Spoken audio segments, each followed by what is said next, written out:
Todd's on the line with us. I want to hear about his, I don't know if he wants to share about his new project and his show he's working on. Go ahead, Todd. Yeah. After talking with Dwayne, he suggested I get involved with something like this. So, why not look into something that does with a little bit of I don't know what's the proper word. Rehabilitation, I guess. We're all here learning our own lessons, so this be a good way to get everybody to talk about it. Yeah. Guys. Yeah, I guess we're all rehab at different levels. So Todd, can you tell me more about the show and the concept? It's rehabilitation. I think we're doing more of a just as we go. I don't have any format to it. I think Val's going to be interviewing me first, and then get my feet wet, and then hopefully I can find some people to interview.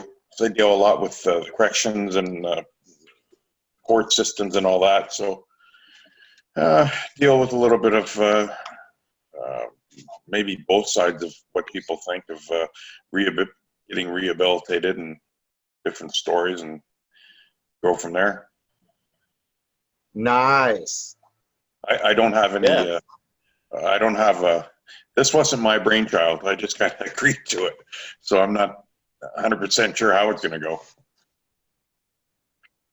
Uh-huh. So hopefully I've talked to a few people at work, and well, I probably shouldn't say over the air what they said to me, but it was somewhere along the lines that I'm a little bit off my rocker.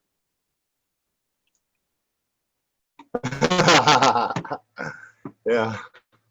You can add a couple, you get to take. Go ahead. You can add the adjectives and the different sayings they were using. Uh-huh. It wasn't politically correct. We'll put it that way. Uh-huh. Well, I mean, yeah, you just get to figure it out and play around with it, but I guess you get to take ownership of it, and make it yours, Well, not sure how we'll do Art, but I was thinking, well, if Dwayne and Val would remember old Wolfman Jack radio show, so I was thinking I should have a label like that. I like it. So, Wolfman Jack. So, what are you thinking about? What are we gonna call you then? I haven't figured that one out yet. My partner said dumbass, but I don't know if that was probably going to be the best one. Tenacious Todd. Yeah, that's not too bad. I like that. Tenacious.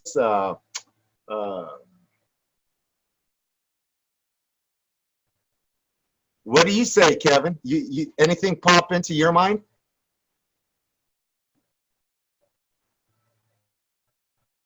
I don't know really. Probably something along the similar lines. I've only just woken up a few minutes ago, so I'm not exactly firing on all cylinders. So my imaginary centres are not exactly on overdrive at the moment. But I know I'll have a little think, and I'll pop it in the message section in the corner if I do think of something. Awesome. Hey, Kevin, I just want to acknowledge you really quick for your YouTube channel, man. Your YouTube channel is really blowing up, and I haven't heard all the videos I want to hear yet, but it looks really good, and I know it's a lot of work. So I just want to acknowledge you for that, man. Okay, thank you. We're going to be talking about rehabbing. Yeah, you know, that's some good stuff there, because I feel like I'm rehabbing. I hear you. I really don't have a game plan how to set this up, or questions we should get involved, or which way to take it. But I guess we'll just go 1 minute at a time.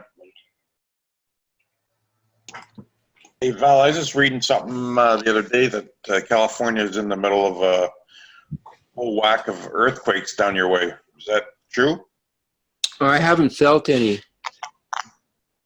but there's an interesting phenomenon in the San Francisco Bay Area yesterday, the cloud cover.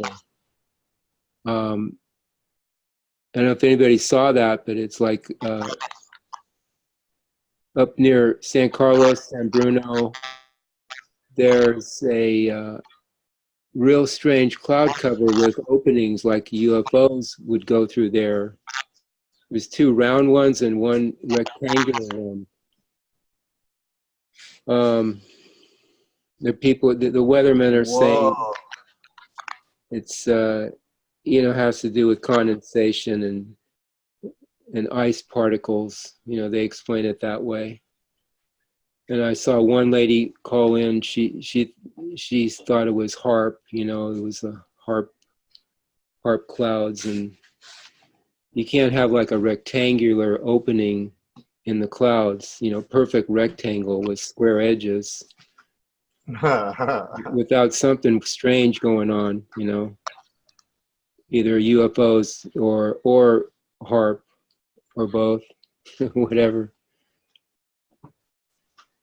But no, Yeah. I haven't felt anything here in terms of earthquakes. Yeah, I was just reading something they had. I want to say it was, I don't know the exact number, but like 400 in the last couple of days. Oh, Just small, but uh-huh. so all the red flags are going up that there's going to be something major coming. Yeah, yeah. Well, it used to be a bay, like the San Joaquin Valley was supposedly a bay here with water, like part of the ocean, you know, a long time ago. So we may end up there again. Oh my God. Oh, you need a big surfboard. Well, we got plenty of surfboards. We got plenty of those around here. We got wetsuits galore, boogie boards. We're ready.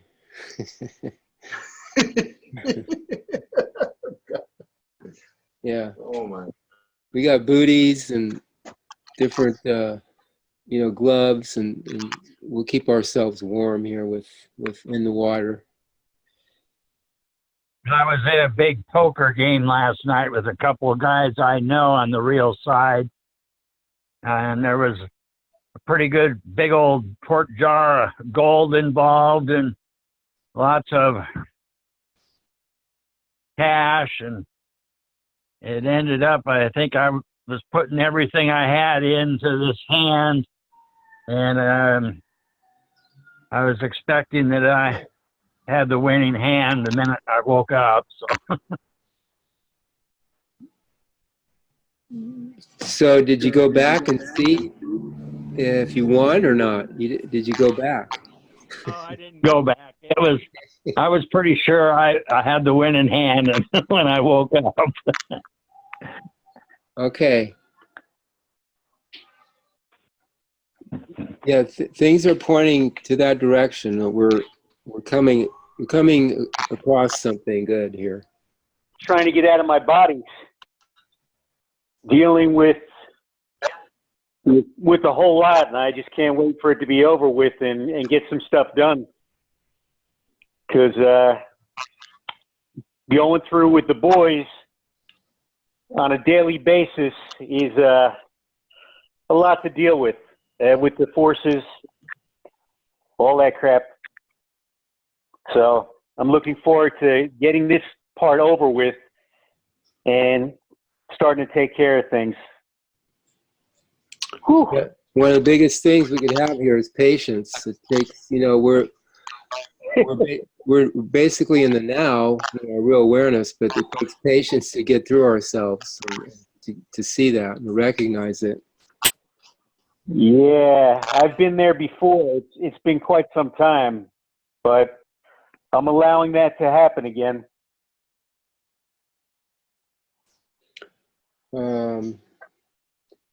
Have you had any experiences or real side experiences? No, I haven't done much dreaming since I've had little tiny dreams here and there, but mostly I have visions, daily visions, all kinds of things. I mean, many things having to do with, world leaders.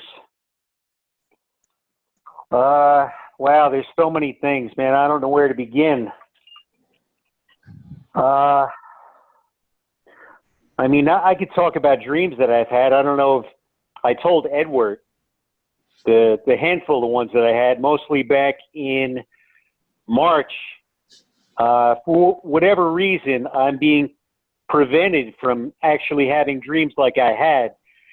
So it's been April, May, June. It's been almost 3 months because I was lucid dreaming quite heavily from March 18th for about a week after that, maybe.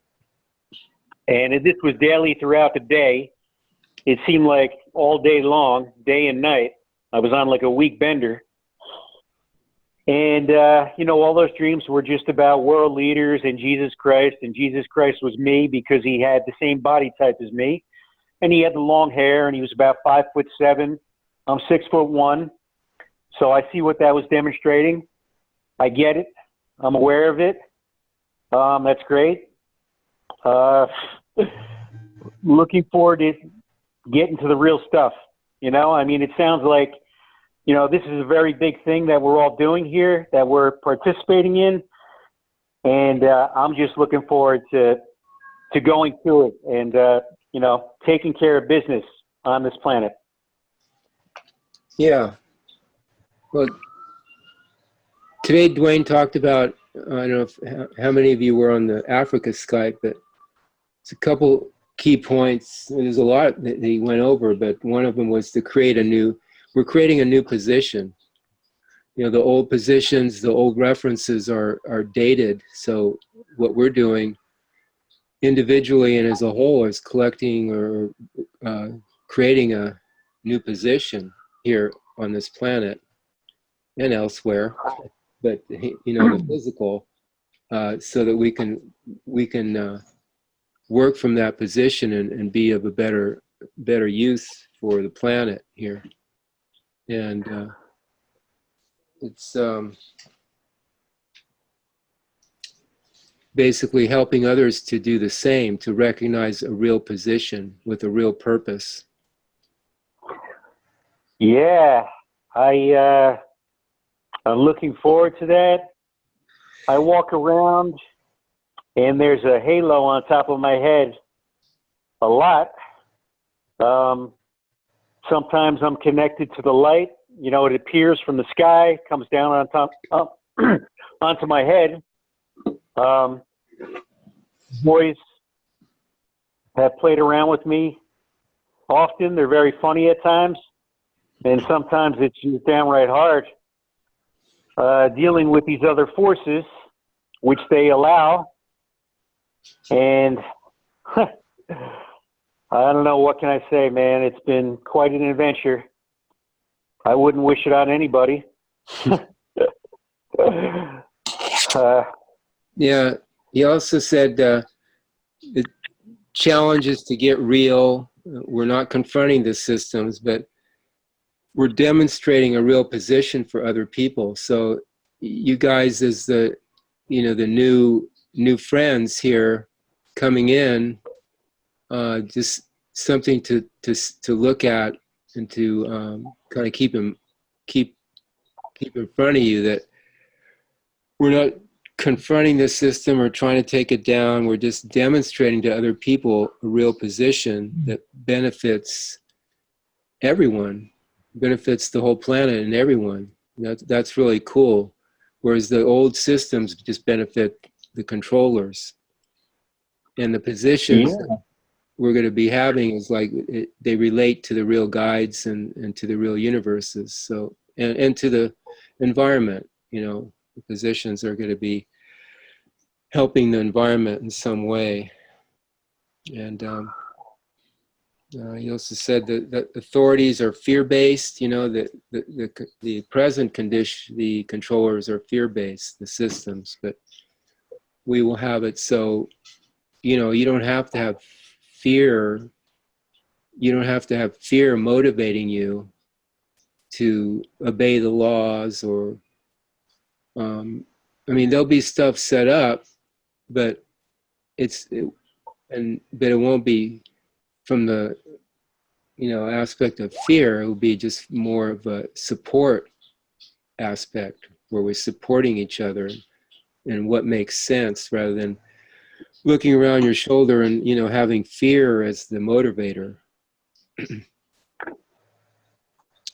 Yeah. No. Hey, can I ask Christian a question? Yeah.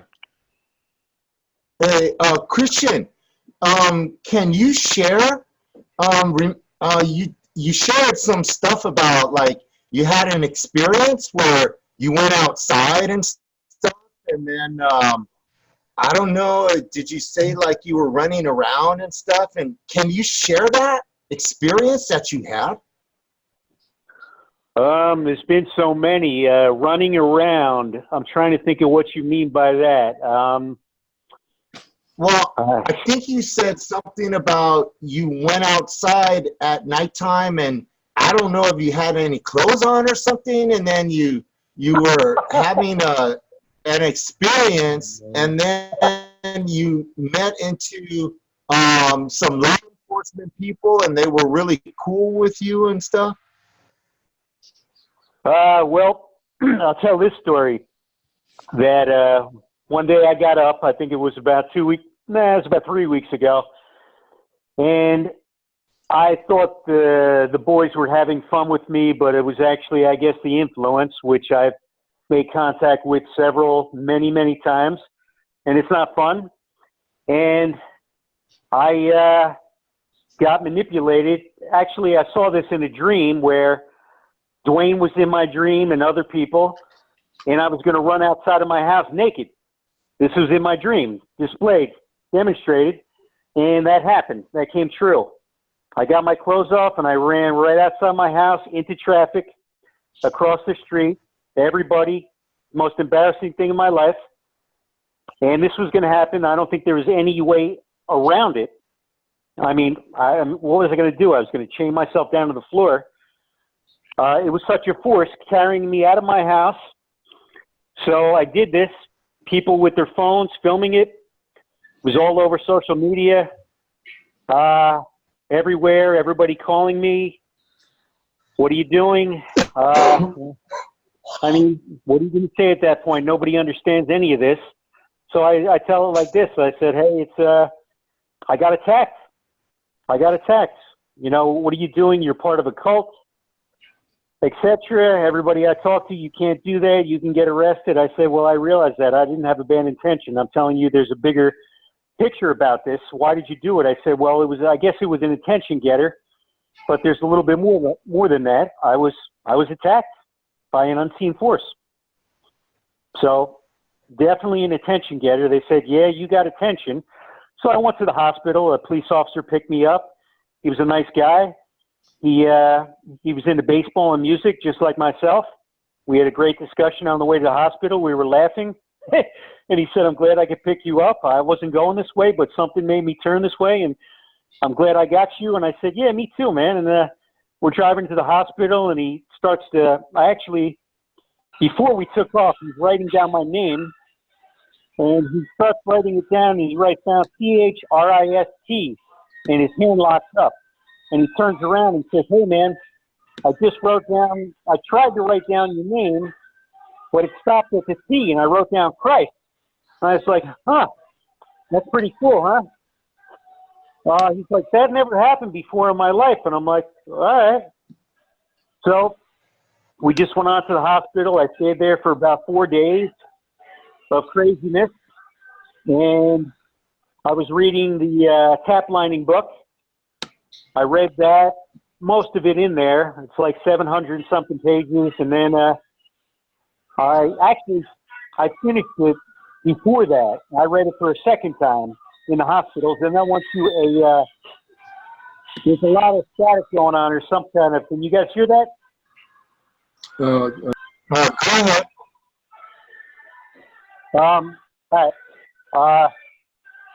Okay, so I went to a different hospital, and I stayed there for about 8 days, which was a precursor to a mental institute, which I've been to about 6 times prior within the last 7 years.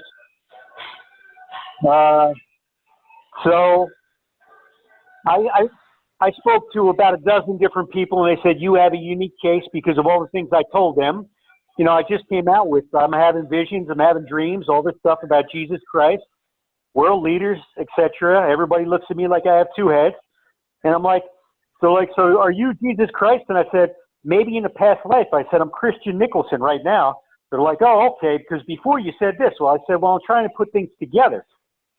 I said, this is who I am now. I said, maybe the second coming. I said, I can tell you about the visions that I've had over the past years. I mean, over the past 7 years, many times, man. It started in 2012. In my mind, intuitively, there's pictures. It says the second coming. It says Christian Nicholson. It says prodigal son. It says Canadian.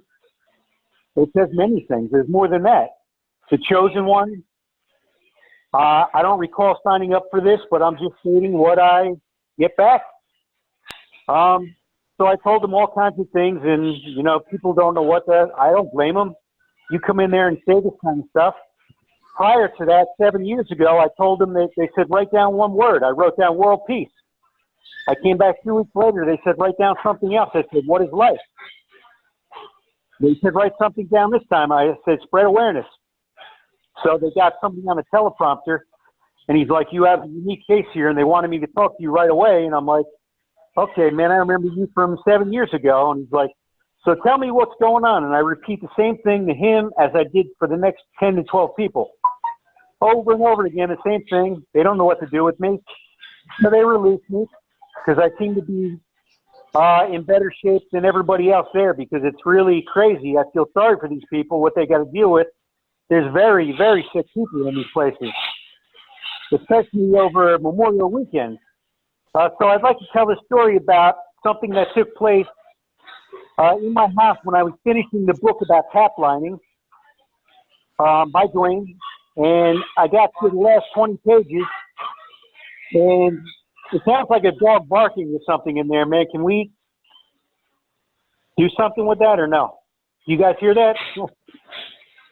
No, go ahead. All right, I'll go. So I'm getting down to the last 20 pages of that long book, and this lady appears in my living room, whether it was a hologram or whatever it was, and she's bowing to me, and she's totally bowing. I think she has long hair, black hair, and she's just bowing down, praying to me, bowing. Her arms are going back and forth, and I'm reading the book, and I'm watching this peripherally with my top of my eyes as I'm reading the book, and I'm like, this is pretty cool. So then comes into the room comes this uncle of mine that molested me when I was 5. He appears in the room, except all the people that start appearing, it only goes up to like their past their chest. It doesn't show their faces. Dwayne comes into the room, Chelsea, Claudie, my cousin Patricia, my cousin Alice, my friend John Tortorelli, my mother comes into the room, my best friend's mother comes into the room. So there's 5 people in the room at one time. Some disappear, some come back. probably some other people. I just can't think of, you know, I named about maybe 8 people right there. So that was wild. And then they disappeared. And I thought I was going to go through this awakening by reading this book. Because I've been through so many embarrassing things over the past 3 months. I've butchered myself, man. I mean, I've gotten tricked. I've gone through all these things because, I mean, I don't know. I've never been through this before in my life. So I've gone through all these different kinds of fun that's been had with me to do all these embarrassing things, call up people, go through confessional things, you know, type things on Skype out of complete panic, you know, because when you're getting attacked mentally, emotionally, I mean, everything, and it's very easy for somebody on the outside to look at this and say, you know, I've never experienced this, I don't understand, but I'll tell you what, man, it's terrifying to a major degree. And what I've been through in my life for 52 years of living on this planet this lifetime has been no walk in the park whatsoever. I mean, I could sit here and sugarcoat it and say what I've been through, but nobody wants to go through one bit of what I've been through in this lifetime. I think I pretty much have had every mental and physical disease known to mankind, besides a couple of them. I mean, I was a drinker for many years. I experimented with drugs. I've done probably 30 different medications, which they all suck. They all have side effects. I mean, Christian, yeah. I have a question. Do you have any kind of an insight on what this force is that's attacking you? The influence at times. What's that? The influence, the mistress of the Salem God is what I get back. I mean, it's a force that just kind of picks you up and wants to throw you, man. I mean, to try and fight it when it's coming in full force, I mean, it tricks you like that. I mean, when you cannot see something that comes into your presence and just grabs you, man, it's, has anybody experienced anything like this? Christian, those of you who are familiar with the Eckankar path, Harold Klemp had a similar experience to you, Christian, where before he became the master, he was he was in an airport and he started running through the airport naked. They picked him up and took him to the mental institution, and for a while, and he had he was like exposed to certain things that you could say. In some way, I'm seeing that you're willing, you have a willingness to expose yourself. I mean, you got to make sense of this, but there's a willingness within you that you do want to, give it all up and see what life is really about. So in that way, it's like a positive thing. But he had a similar experience, and I remember reading this in the autobiography of a prophet, and I remember him saying that he tried to hide his notes. He didn't want anybody to find his dream journal and stuff he's been writing in his diary and things like that, because that would even incriminate him even more, you could say, because he was having all these far out experiences on the real side, and they might think he's a little wacko there. So he did get those hidden before they found him, but he spent some time in the institution. And look at him now. I mean, he's ready for another round, because he kind of went the wrong way of it, you could say. But Hey, Dean. similar experience.